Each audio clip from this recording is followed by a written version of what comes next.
episode 5. 5 of $5 foot long. This kind of foot long.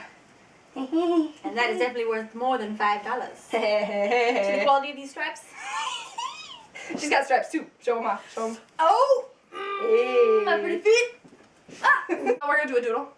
Amy's going to do the doodle.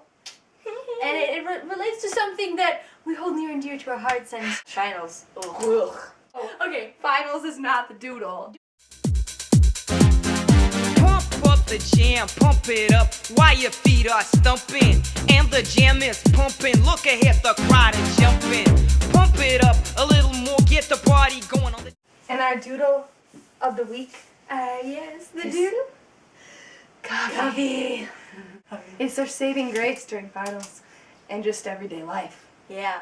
Our quote of the week. And our quote of the week is from a video that we really, really like. So, Near and dear to our hearts. Yes. Quote is... So, here's the quote. Go! What are you doing? What are you doing? And that was a great quote, right? Okay. We had a national day. Well, it wasn't a national day. It was just a day. Oh. Well, there was a day on Tuesday. Bugs Bunny Day! What's up, Doc? You can't have carrots. So, last week we left you with a cliffhanger. A cliffhanger in the story of Baklava. We left off where Baklava Was face to face with the myth of the Great Piranha. Chapter 5. As long as he could remember, Baklava had heard the tale of the great piranha that ate sailors and pirates. Now, at the bottom of the ocean, he was face to face with that very myth. As Baklava quickly learned, this was no myth. The piranha lunged for him and devoured him. Lucky for Baklava, it didn't chew him up. It merely swallowed him whole. Once inside its stomach, Baklava became frantic to get out. He started kicking the walls of the piranha's stomach, but nothing happened. He felt so tired he fell down in a heap and drifted off to sleep. Chapter 6. As he awoke, Baklava saw fish swimming in front of his face. He realized that the piranha was sucking in fish, so he decided to make his great escape. He watched the fish coming in and timed it just right. He nimbly swam out of the piranha's mouth just before the razor-sharp teeth clamped down and cut him in half. Once out of the piranha's mouth, he started swimming for the surface. About halfway there, he became tired and desperate for air. He accidentally took a deep breath and died! No, he didn't die. He realized that he could breathe underwater. He started swimming around, taking deep breaths. All at once, he found himself being pulled down into a deep black crack in the reef below him. He still had the rope looped around his ankle. Chapter 7. Suddenly, Baklava found himself gliding swiftly down the crack. In the crack were shiny rocks that reflected things. Baklava could see his reflection, and was shocked to see that he was younger looking. As he contemplated his situation, he did feel younger and stronger, but he could not figure out how this had happened. Abruptly he stopped, looked down, and saw a man. The man had grabbed the rope that was connected to Baklava's ankle. The floor of the crack parted, and Baklava and the man started going down into a bright light. Chapter 8. Baklava was so blinded by the bright light that he had to close his eyes. When he opened them, he saw the most magnificent thing ever. He saw a great city with a shining castle at the center. The castle walls were coated with mother of pearl, which shone from numerous underwater lanterns that illuminated them from below. The man that brought Baklava to the city explained, "I brought you to Pastriopolis," He said, pointing to the city. "because if you had gone to the surface and breathed the air, you would have died." Baklava was so bewildered with all of this that the men easily led him down through the city and into the castle. Chapter 9. Once in the castle, the man whose name was Croissant led Baklava down corridors of shiny pearls. Before Baklava knew it, he was standing before Queen Aquafina. Croissant was on his knee and nudging Baklava to bow also. Baklava soon got the message and joined Croissant on one knee. Queen Aquafina welcomed them, but spoke directly to Baklava, saying, Welcome to our city, Mr. Baklava. We have brought you here for a couple of reasons. First, we don't want you to die. And second, we need your help. The piranha that ate you, made you younger, and spit you out needs to be captured and killed. He keeps swallowing people and spitting them out, and our city is growing too big. Will you help us? Yes, I will, replied Baklava. but I don't know what to do. We will tell you. I am so pleased that you will help. You must be starving after your ordeal. Croissant, take our guest, give him some food, and show him around, Ordered the queen. Yes, ma'am, right away, ma'am. Responded Croissant. As Croissant and Baklava toured the castle and surrounding city, Baklava asked, How can I breathe underwater? Well, Replied Croissant. when the piranha eats a person and they fall asleep in him, he makes the person younger, stronger, and able to breathe underwater. Oh, and one other thing. Who are all these people? Well, they're all people that have been swallowed by the piranha.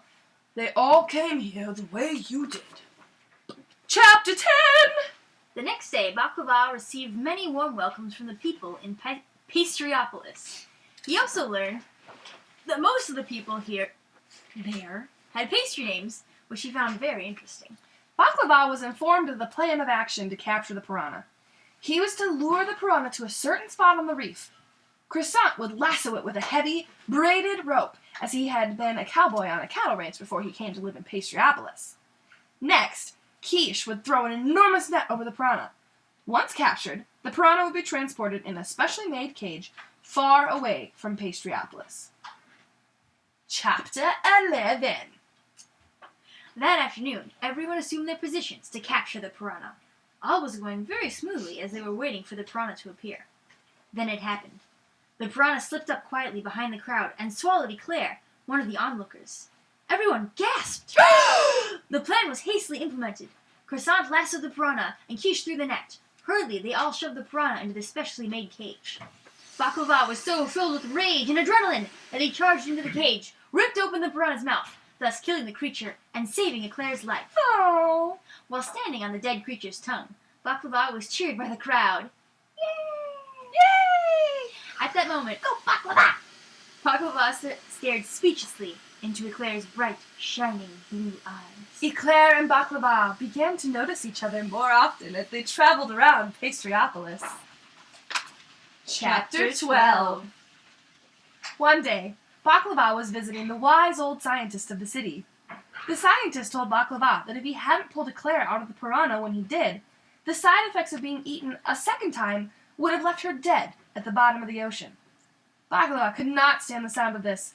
He found he had a deep passion. What?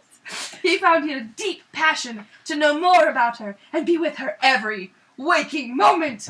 He rushed to find her. When he did, he was very surprised. He discovered that she was Queen Aquafina's daughter, a princess. He still wanted to be with her and was now very nervous to talk to her. He finally found the courage to pop the big question.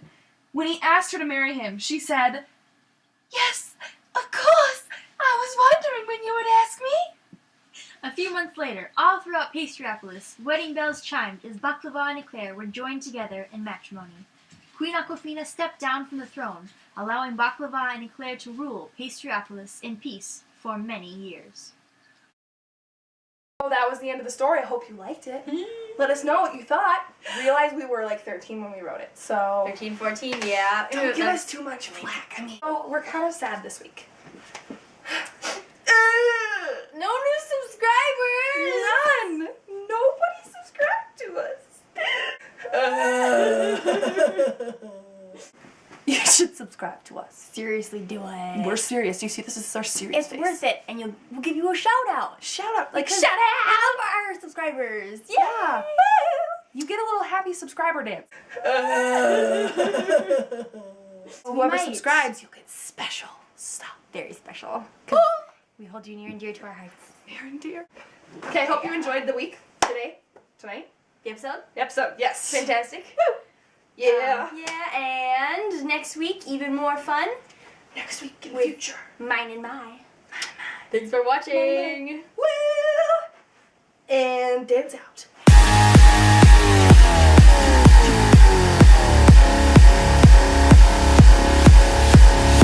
I got this feeling on the summer day when you were gone. I crashed my car into the bridge, I watched, I let it burn. I threw your shit into a bag and pushed it down the stairs.